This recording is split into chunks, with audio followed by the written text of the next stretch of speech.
June the 6th, 1944. Juno Beach, Normandy, France. The landing craft carrying Canadian soldiers were supposed to hit the beach at 7:35 in the morning. But the ocean had other plans. Massive waves, some as tall as 10 feet, crashed against the metal boats. The vessels rocked and rolled. Many soldiers got sick. The boats moved slower than planned through the rough water. By the time the first Canadians could see the sandy shore ahead, their watches showed 7:45. They were 10 minutes late.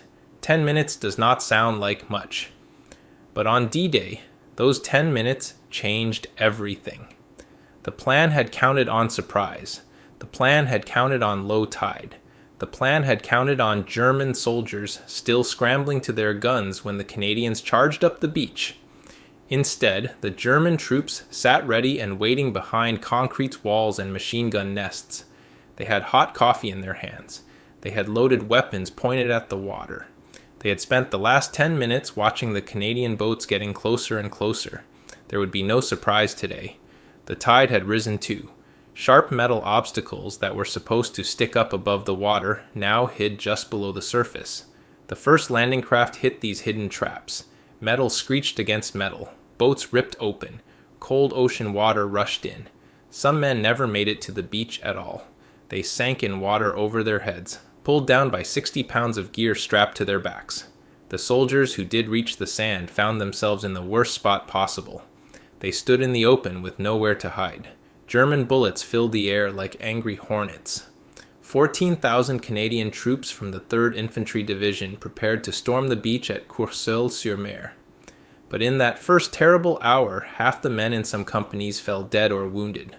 Whole boat crews disappeared. Bodies floated in the red-tinged water. The beach looked like a junkyard of burning tanks, broken boats, and scattered equipment. Explosions threw sand and stone into the air. The sound was so loud that men could not hear their officers shouting orders right next to them. Back in England, British generals sat in their command rooms. They studied maps and sipped tea from china cups. Many of these generals had fought in World War I. They had trained at the best military schools. They knew all the rules of proper warfare. When they talked about the Canadians, they used words like enthusiastic and brave. But they also whispered other words when the Canadians were not listening. Words like untested and undisciplined.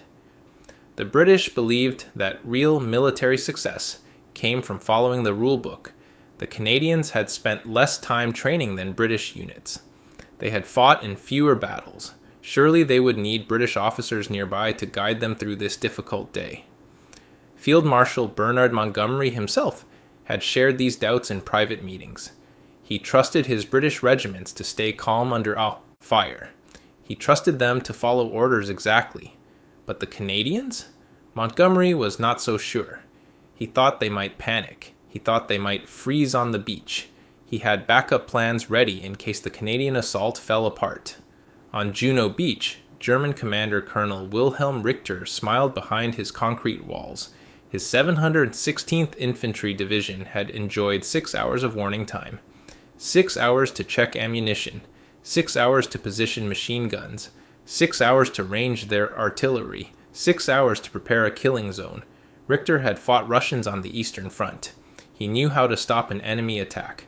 The book said you built strong walls. The book said you aimed at the water line. The book said you made the enemy pay for every meter of sand.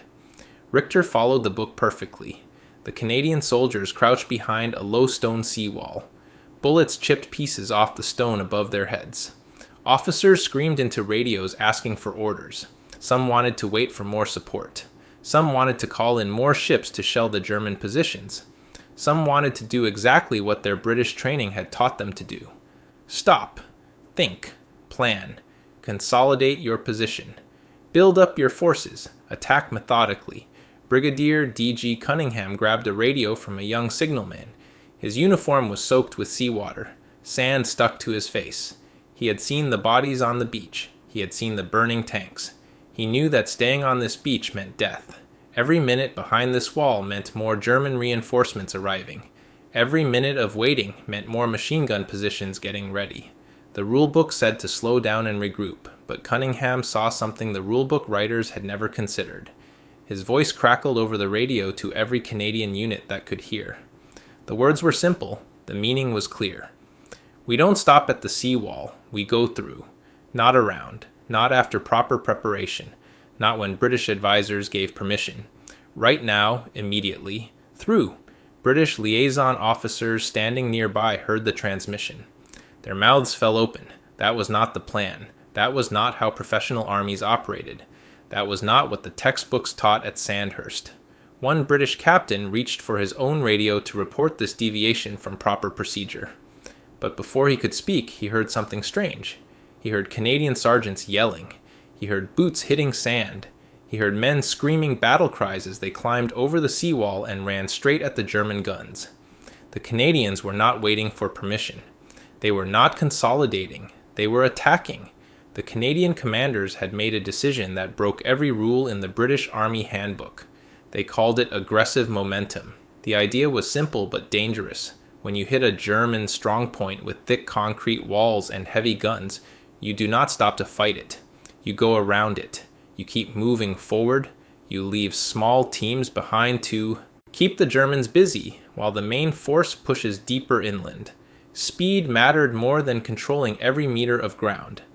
In the first 90 minutes after crossing the seawall, Canadian units punched 2 kilometers inland. 2 kilometers sounds like a short distance, but on D-Day, with German guns firing from every direction, 2 kilometers was like reaching the moon. Meanwhile, British forces landing at Gold Beach to the west were still organizing themselves on the sand. They were counting ammunition.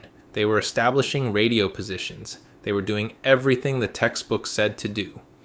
The Canadians were already disappearing into the French countryside. Canadian combat engineers arrived on the beach carrying explosives and metal detectors. Their job was to clear paths through the minefields and obstacles so tanks and trucks could move forward. The plan said this work would take 6 hours. The engineers looked at the plan and then looked at the beach. Bodies and burning vehicles blocked every route. German shells kept falling. The engineers went to work anyway. They crawled on their bellies through the sand.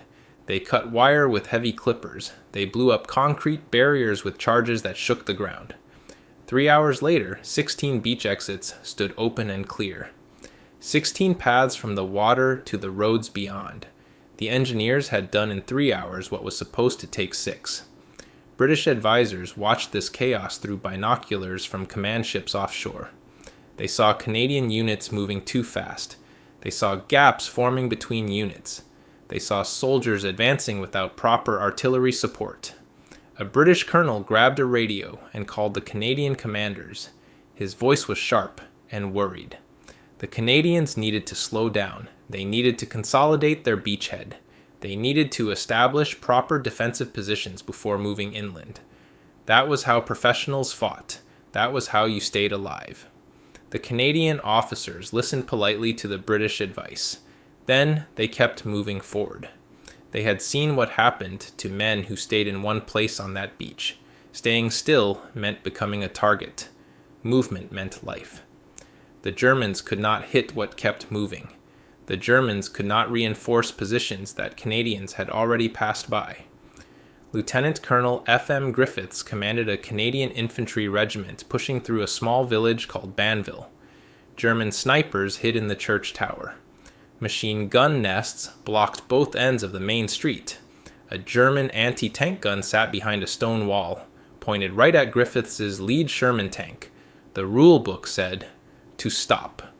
Call for artillery. Blast the village flat. Then move in carefully to clear out survivors. Griffiths stood on the road with bullets cracking past his head. He looked at his watch. He looked at the map. He looked at his tired, scared soldiers. Then he said something that became famous among Canadian troops. Speed is our armor. He did not mean the metal plates on the tanks.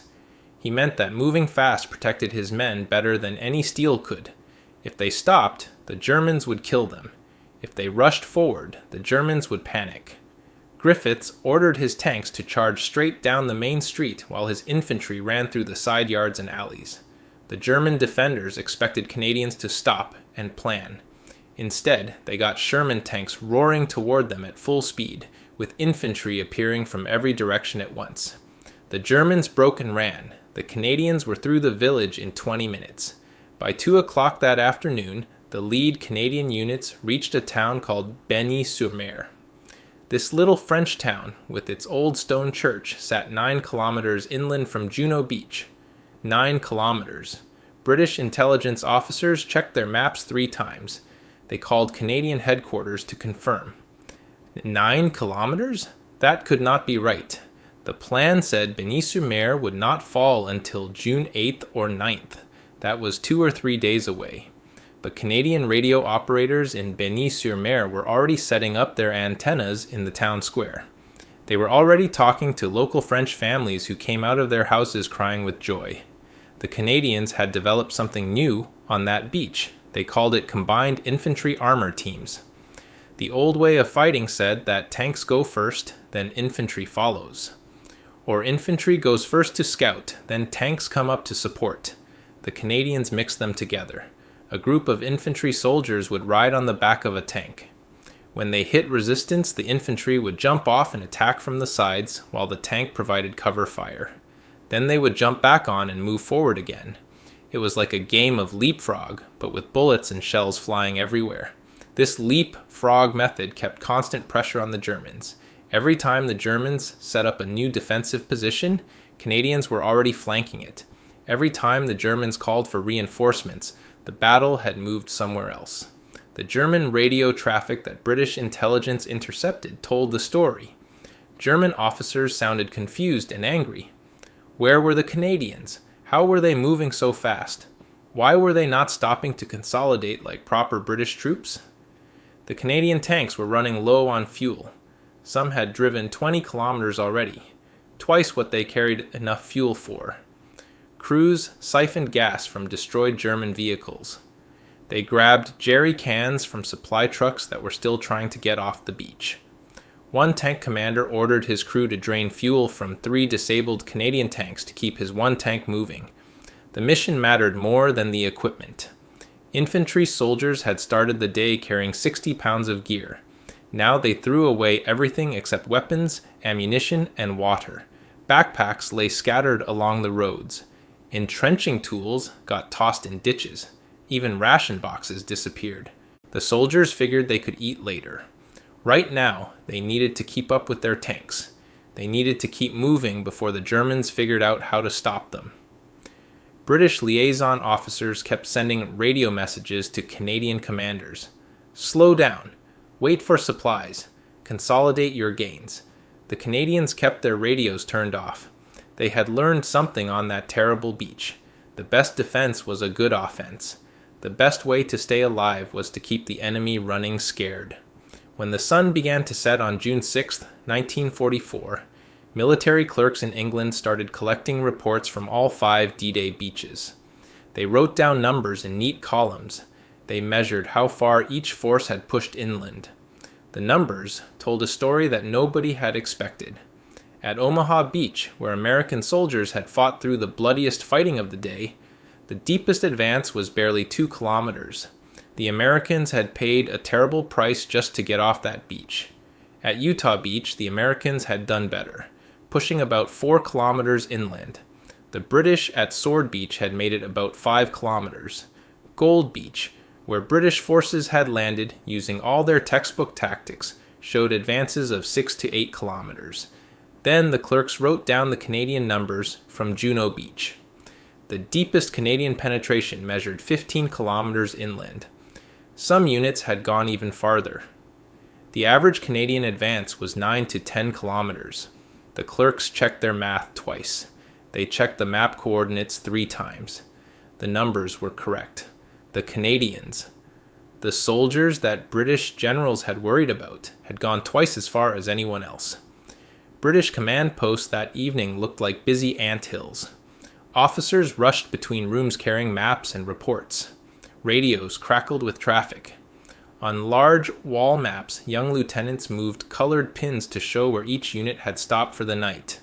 The British pins clustered close to the beaches. the American pins stayed even closer, but the Canadian pins scattered deep into Normandy like someone had thrown them at the map. British Major General Richard Gale stood in front of one of these maps with his arms crossed. He had commanded British airborne troops that dropped behind enemy lines before dawn. His paratroopers had fought hard all day, but when he looked at where the Canadians had reached, he shook his head slowly. A junior officer standing nearby heard him mutter, "Either they are bloody fools or bloody brilliant." The Germans had their own maps in their command bunkers. German staff officers drew red arrows showing the Canadian advance. Each arrow cut deeper into German-held territory than any other Allied penetration. Field reports from German units used words that appeared again and again: reckless, unstoppable, aggressive. One German commander wrote in his war diary that night, "The Canadian attack shows no regard for proper military procedure. They bypass our strong points and continue advancing even when their flanks are exposed. This is either supreme confidence or supreme foolishness. The result is the same. We cannot stop them." Not everyone celebrated the Canadian success. In British headquarters, senior officers who had written the invasion plans studied casualty reports with worried faces. Yes, the Canadians had gone far, but at what cost? British doctrine emphasized careful advances with minimal losses. A proper attack secured each position before moving to the next. The British way took longer but supposedly saved lives. These officers pulled out their reading glasses and examined Canadian casualty figures with grim satisfaction.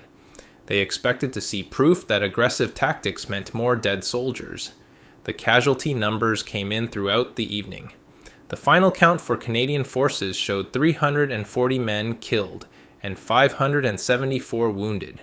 That total of 914 casualties was terrible. Every single one represented someone's son, brother, father, or husband.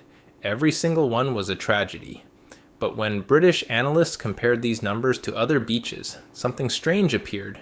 The Americans at Omaha Beach had suffered over 2,000 casualties while advancing only 2 kilometers.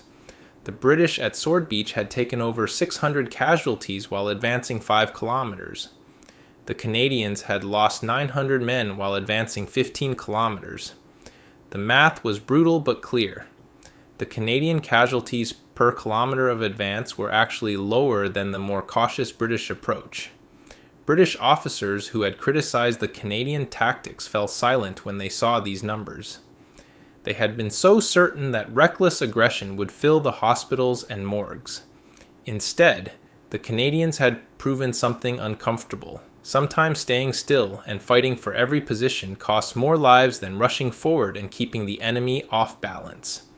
Sometimes the safe choice is actually the dangerous one. The French civilians in the 9 villages that Canadians liberated that day told their own story. British forces had freed 4 or 5 villages. The Americans, fighting through tougher defenses, had liberated 2 or 3 small towns. But Canadian soldiers knocked on doors in 9 different French communities on June the 6th. Old men who had hidden wine from the Germans for 4 years brought out dusty bottles. Women who had not smiled since 1940 laughed and cried at the same time. Children ran alongside Canadian tanks waving tiny French flags sewn in secret during the occupation. In the town square of Bagny-sur-Mer, the mayor stood on the church steps at sunset. His voice shook as he thanked the Canadians for coming so much faster than anyone thought possible. "We expected to wait days, maybe weeks," he said in French. "You came the first day. The very first day."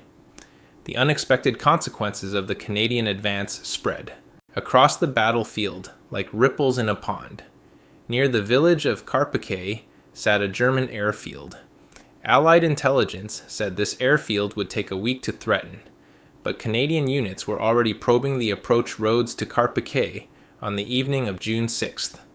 They had reached in one day what the plan said would take until June 9th or 10th.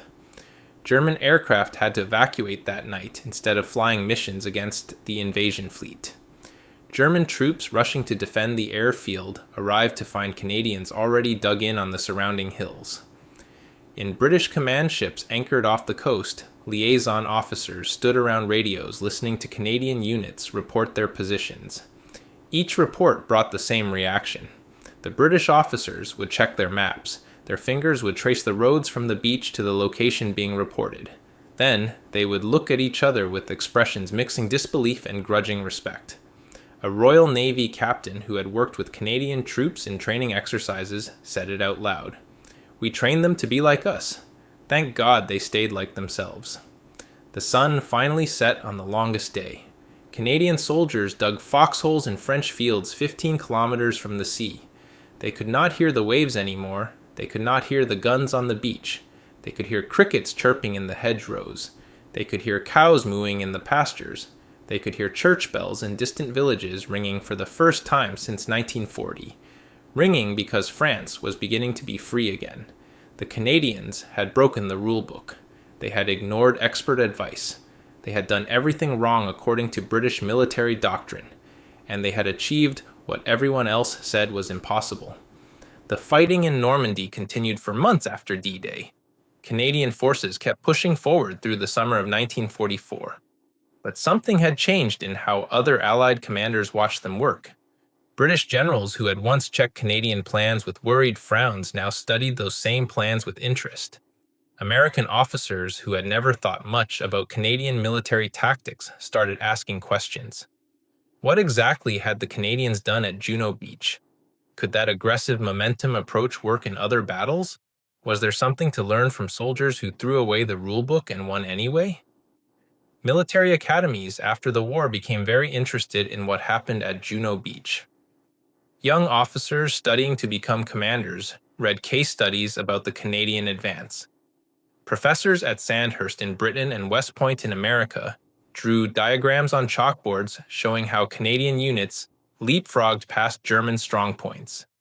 The same institutions that had taught the careful, methodical approach now taught aggressive momentum as an alternative.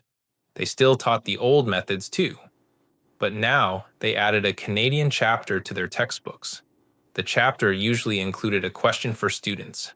To debate, when should an army follow the rulebook? When should it throw the rulebook away?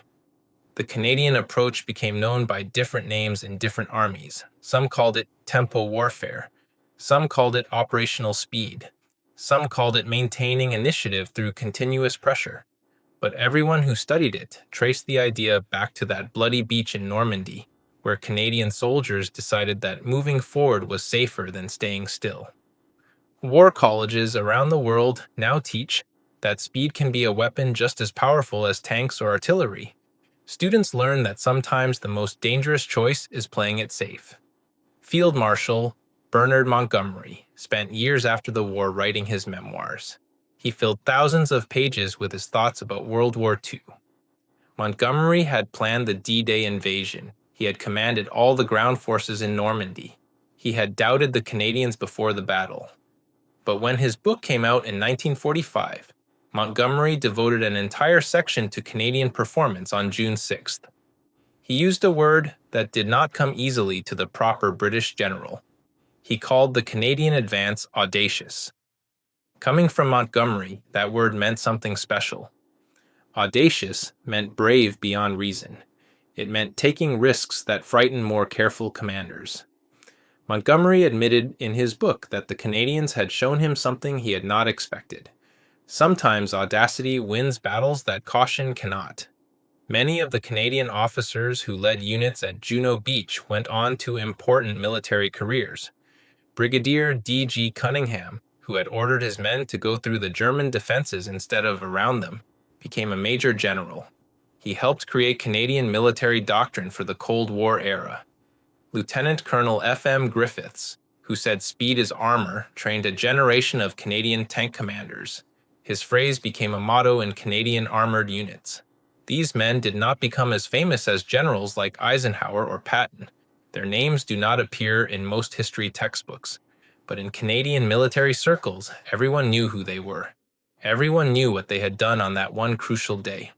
The soldiers who fought at Juno Beach carried the memory with them for the rest of their lives. Some came home and never talked about the war. Others told their children and grandchildren about the morning they landed late on a French beach and had to run through bullets to survive. At veteran reunions decades later, old men with gray hair and bent backs would gather to remember. They would argue about which unit reached which village first. They would debate whether their aggressive tactics had really saved lives or just gotten them lucky. But they all agreed on one thing. They had been told they were not as good as British soldiers. They had been told to follow orders and let experienced commanders guide them. Instead, they had trusted their own judgment and won the day. NATO military exercises in the decades after World War II often included scenarios based on Juno Beach. Young officers from different countries would face a simulated invasion. Some were told to follow careful, methodical tactics. Others were told to use aggressive momentum like the Canadians. Then military observers would compare the results. The pattern repeated again and again. The cautious approach resulted in fewer mistakes, but slower progress. The aggressive approach resulted in more chaos, but faster victory. Neither way was always right.